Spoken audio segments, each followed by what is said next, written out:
At the heart of the process of globalization is the rise of a new organizational paradigm in the form of the market system. A new logic of commercial exchange has expanded to ever more spheres of human activity. After millennia of societies and economies being governed primarily by people making choices within a political context, today economies around the world are less governed by the choices of their political institutions and more by the rules of economics, markets, and flows of financial capital. This truly radical transfer of power and decision-making has taken place within a few short decades with far-reaching implications. More and more societies around the world and more aspects of those societies become opened up to being organized through the logic of the market system. Centuries-old established local ways of doing things are becoming increasingly organized via global networks of economic exchange.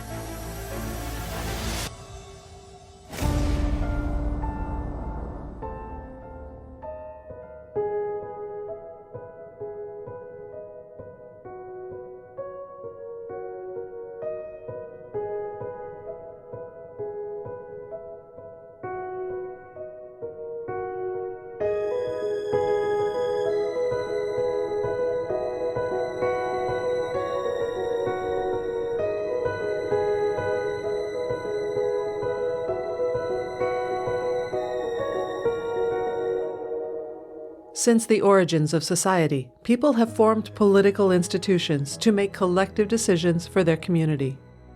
Tribes, chieftains, states, and empires have been governed predominantly by a small elite of people making collective decisions about the ordering of their societies and economies, with these political systems forming hierarchical, centralized structures based around a common culture and confined within a specific geographic boundary. The modern era saw the expansion of another major modality for the coordination and management of resources within society, the market system. Markets have always been there, but have traditionally operated within the confines and constraints of the cultural, social, and political institutions of their society. Typically, in pre-modern societies, most of the resources produced are for direct family consumption. Excess resources are typically aggregated and controlled by the ruling political authorities. Within these societies, markets play a relatively limited role in terms of decision-making.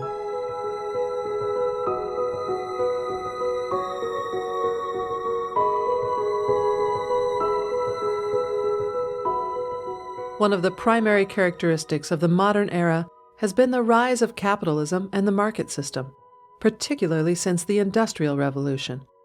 With urbanization, mass production, and the specialization of labor, the mass of people became dependent on the capitalist market system for their everyday livelihood. In a modern society, the market system comes to take on a new role.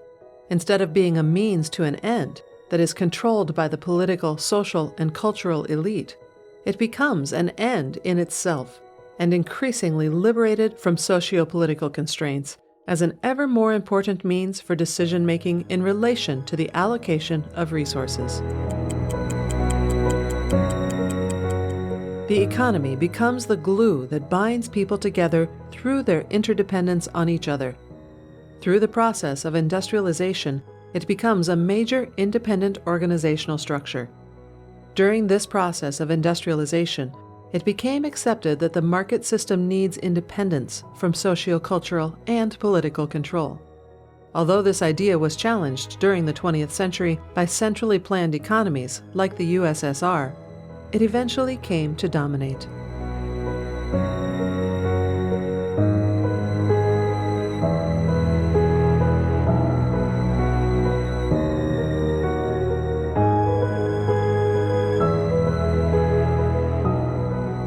Until the middle half of the 20th century, hierarchies were almost unanimously seen as the only effective method for organizing production within large mass societies. It was at this time that a new ideology of the free market as a distributed coordination mechanism in its own right arose. One can see the early conceptual stages of this process with the work of Friedrich Hayek. Hayek recognized that prices produced by supply and demand alone could be an accurate and sufficient signal of information to allow decentralized coordination to achieve the optimal allocation of resources within society. Although the state was still seen to be needed for providing basic support, Hayek saw the market as an optimal self-sustaining system, and enabling it required converting as much as possible into private property and contracts that would allow for those signals to order economy spontaneously. The latter half of the 20th century saw the realization of Hayek's ideas here in the United States and in other developed economies, with the acceleration of a process of transferring socio-economic organization from hierarchical social organization to market structures. As promoted by a new ideology of neoliberalism in the 1970s, 80s, and 90s, public provision started to retreat, and private production via the market started to expand into almost all areas.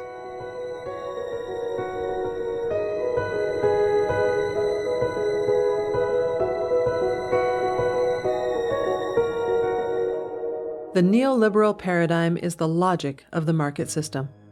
Although originally it may have been an economic theory, neoliberalism came to be much more than this, as it came to encompass a set of ideas or paradigm about human nature, economic and social organization.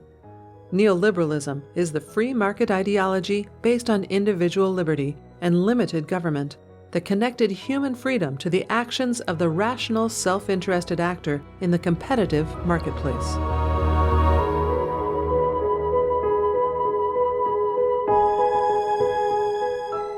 Neoliberalism formed the conceptual rationale for shifting economic organization from people and hierarchies toward an impersonal logic of the market.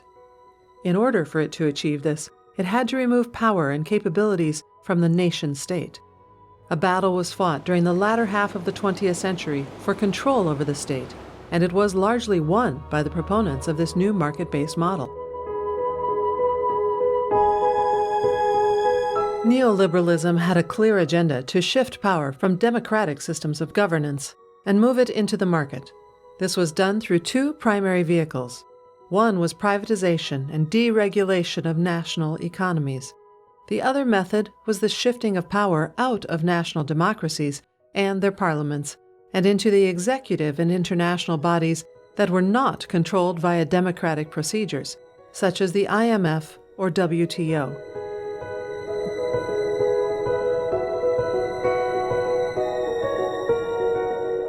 As people became increasingly aware that the political power to affect the things that mattered in their lives was fast slipping out of their hands, civil society started to react, clashing with the architects of this new global economy, the epicenter of which was here in Seattle on November 30th, 1999, where massive street protests turned mounting tensions into violent outbursts. However, the battle was already over. The days of the national democratic system exercising independent power were coming to a close, as all were becoming interdependent in a new market system that was starting to extend around the world.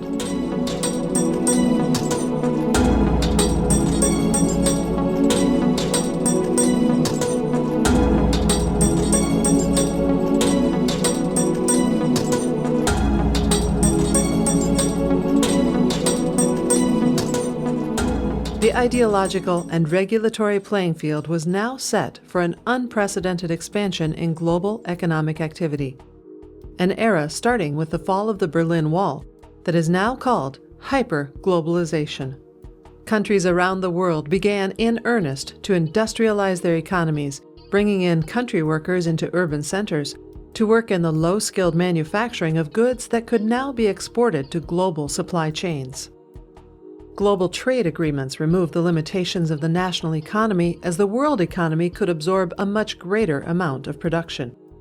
This process of industrialization in China and other emerging markets drove huge growth in the global economy over this time.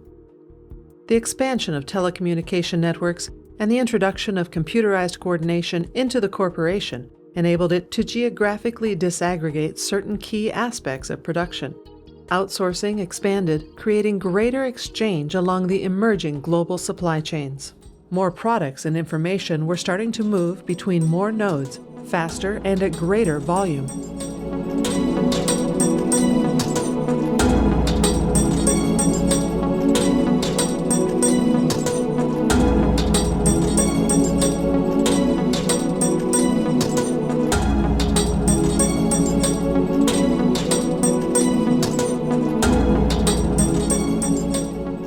The deregulation of financial institutions in the late 80s enabled the formation of a global financial architecture to move investment around the world. Foreign direct investment started to flow to emerging economies as money became relatively freely available within capital markets. This was the pinnacle of neoliberal economic globalization that took place during the 1990s and early 2000s, with the development of global supply chains and hyper-growth in China driving the commodity supercycle. This period of globalization drove dramatic changes around the world, in places like Dubai, Shenzhen, or here in Shanghai, as the city grew at 10% a year for 20 years. With its iconic skyscrapers appearing almost overnight, Shanghai will forever personify this period of globalization as the balance of power in the global economy changed substantially. This era marked the culmination of a centuries-long process in the shift of power and decision-making from political organizations to the markets and private enterprise.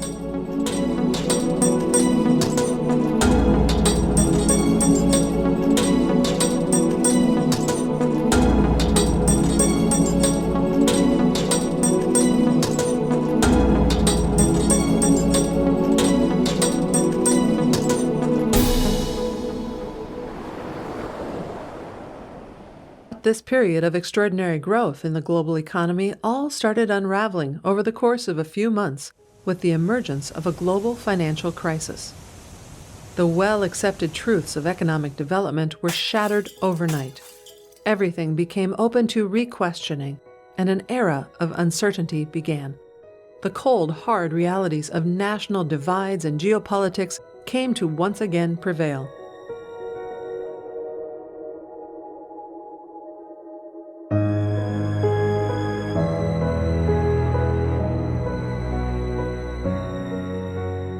An era in the history of globalization was over, and a period of searching began.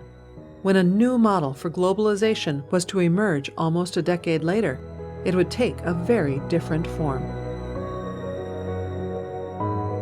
The net result of this period of hyper-globalization is an economy that has evolved into a global form that is too complex for any nation-state or centralized organization to manage. In the space of just 2 decades, something profound had happened. Some kind of global system had emerged that was greater than any of its parts. After thousands of years of people being guided by ruling elite according to a multiplicity of local cultures and their different value systems, humanity is now embarked on an extraordinary process: the formation of a single global value system, a single logic for value exchange that is extending ever farther and ever deeper to replace the age-old structures that have organized societies for centuries.